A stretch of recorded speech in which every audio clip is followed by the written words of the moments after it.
ఇది కేవలము యవ్వనస్తుల కోసమే నా ఈ మాటలు. ఏ యవ్వనస్తులంటే middle class, below middle class పిల్లలున్నారు కదా! ఆ యవ్వనస్తుల కోసం మాట్లాడుతా ఉన్నా. నేను ఏం మాట్లాడుతున్నానంటే, ఒక్కరోజు పిల్లరా మీకోసం మాట్లాడుతా. ఒక్కరోజు మీ నాన్న ఉదయం నుంచి పడుకునే వరకు ఏం చేస్తున్నాడు? ఎలా చేస్తున్నాడు?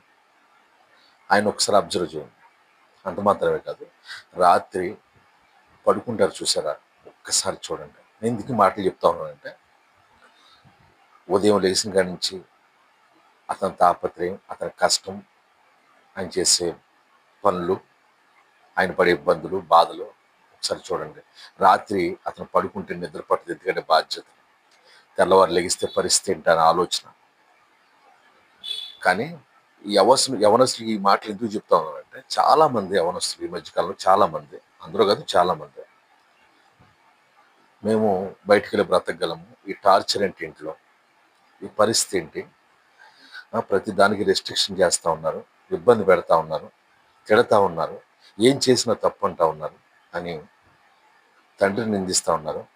ఇంట్లోంచి వెళ్ళి మేము బ్రతుకుతాము, హ్యాపీగా బ్రతకగలం అని మాట్లాడుతూ ఉన్నారు, తల్లిదండ్రులు నిందిస్తూ ఉన్నారు. ఈ రెండు చేయండి, మీరు బయటికి వెళ్ళిన తర్వాత ఏం చేయగలరో మీకు అర్థమవుతుంది.